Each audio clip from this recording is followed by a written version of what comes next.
कैसे पड़ा है ये देखिए आप, हम दिखा दें आपको, रुकिए दिखाते हैं। ये मम्मा, ये क्या है? ये बरसइता हायर सेकेंडरी स्कूल में हम मौजूद हैं और हम आपको दिखा दें कि यहाँ पर जो हमारा तिरंगा है वो तिरंगा, ये देखिए झाड़ियों में कैसे, ये आप देख सकते हैं कि इस तिरंगे के लिए हमारे देश के जो शहीद हुए हैं लोग, वीर जवान जो हैं वो शहीद हो गए इस तिरंगे को आन बान शान के लिए। और ये तिरंगा आज इस स्कूल की झाड़ियों में पड़ा हुआ है। और ये तिरंगा यहाँ पर कैसे आया, किसने पहुंचाया, और स्कूल प्रशासन की इतनी बड़ी लापरवाही कि ये तिरंगा यहाँ पर पड़ा हुआ है और किसी को इसकी खबर नहीं। देश के सम्मान पर ये सीधा सा बड़ा सवाल है कि आखिर एक जो शिक्षा व्यवस्था है वो बच्चों को क्या सिखाएगी, जब एक शिक्षा का जो केंद्र है जहाँ पर बच्चों की बुनियाद तैयार की जाती है वहाँ पर ही हमारे देश के तिरंगे का इस तरीके से अपमान हो रहा है। आप देख सकते हैं कि यहाँ पर ये झाड़ियों से हमने ये झंडा उठाया है, यहाँ कचरे के ढेर में हमारे देश का ये जो तिरंगा है वो पड़ा मिला, जो हमारे देश का मान सम्मान है, जिसके लिए हमारे देश के बलिदानियों ने अपनी जान देनी स्वीकार की, पर अपने झंडे को जो है उन्होंने जमीन पे गिरने नहीं दिया, झुकने नहीं दिया। आज वही झंडा जो है वो यहाँ पर कचरे के ढेर में हमें बरामद हुआ है। आखिर इसके लिए कौन जिम्मेदार, हम स्कूल की व्यवस्था से ये सवाल करेंगे। चालू करिए। हाँ हाँ मैम, कहाँ यहाँ की प्रिंसिपल कौन है, हम बात करेंगे।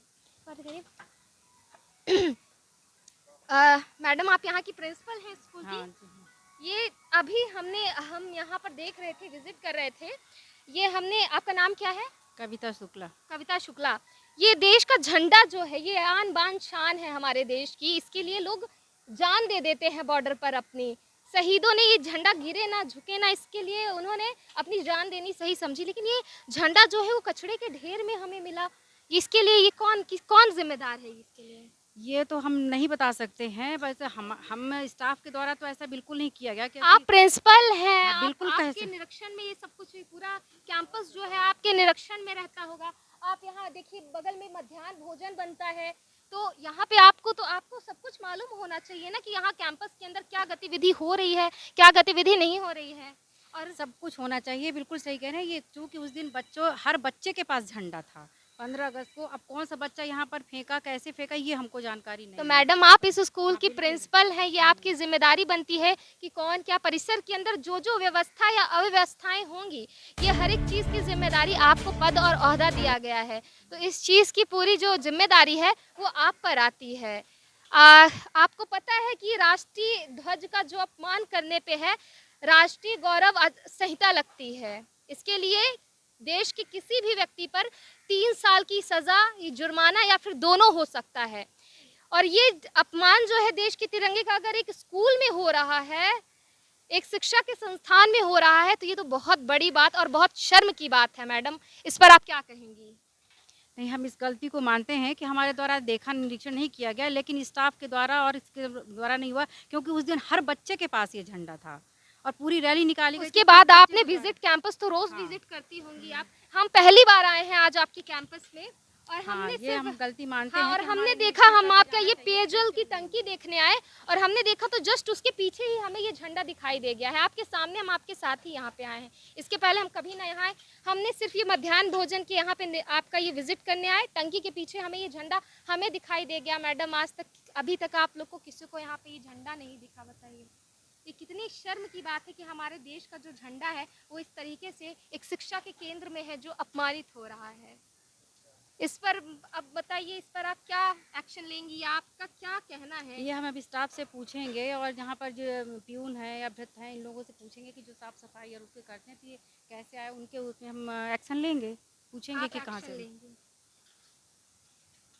तो आप देख सकते हैं कि हम यहाँ पर स्कूल पर मौजूद हैं और हम अपने कैमरामैन को कहेंगे कि वो दिखाएं कि किस तरीके से कहाँ पर झंडा पड़ा मिला है, हमें किस स्थिति पर हमें झंडा पड़ा मिला है।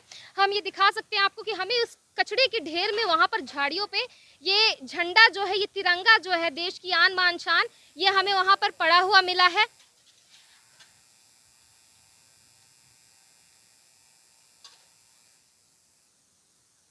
क्या यही व्यवस्था जो है वो हमारे देश के बच्चों के अंदर राष्ट्रभक्ति की भावना जगा पाएगी? हमारे प्रधानमंत्री विश्व गुरु बनने की बात करते हैं, लेकिन हमारे ही शिक्षा के केंद्रों में बच्चों को ये नहीं सिखा पा रहे हैं शिक्षक एक तिरंगे का मान सम्मान कैसे करे। यहाँ के जो अधिकारी हैं वो अपने तिरंगे का सम्मान नहीं कर पा रहे हैं, तो आखिर इस देश का भविष्य कैसा होगा? आपके द्वारा मेरे संज्ञान में बात लाई जा रही है और यदि इस तरह से राष्ट्रीय ध्वज के साथ कोई खिलवाड़ करेगा, अपमान करेगा, तो निश्चित रूप से उसके खिलाफ कार्रवाई की जाएगी। और आपके द्वारा ये बात जो मुझे बताई गई है इसकी हम विधिवत जांच करेंगे और यदि इस तरह से कोई लापरवाही किया होगा और राष्ट्रीय ध्वज के साथ अपमान किया होगा तो उसके खिलाफ हम सख्त कार्रवाई करेंगे। स्कूल में एक और जानकारी मिली कि उच्च माध्यमिक शिक्षकों के होते हुए माध्यमिक शिक्षक को SMDC का हस्ताक्षरी बनाया गया ताकि राशि का गबन किया जाए। क्या ये नियम है कि उच्च माध्यमिक शिक्षक के होते हुए माध्यमिक शिक्षक को हस्ताक्षरी बनाया जाए? नहीं, इसको भी हम देख लेंगे। यदि आपने ये बात आज उठाई है तो इसकी हम जांच कर लेते हैं क्या मामला है, और इस तरह से कोई जानबूझ करके ऐसी बातें उठाई जा रही है जिसमें राज्य का दुरुपयोग किया जा सके तो हम उसके खिलाफ कार्रवाई करेंगे। राम नरेश कोल माध्यमिक शिक्षक है जिनका व्यक्तिगत को ट्रांसफर हो गया है, आयुक्त का आदेश है कि जिनका ट्रांसफर ना तत्काल प्रभाव से मुक्त किया जाए, उसका एक आदेश दिया है, लेकिन उनका प्रिंसिपल ने मुक्त नहीं किया है।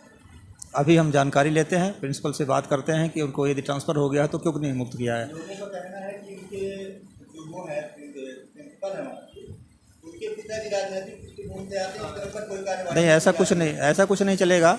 शासन का नियम कानून जो होगा उसका पालन करना होगा, चाहे जितने भी राजनीतिक पृष्ठभूमि वाला आदमी हो।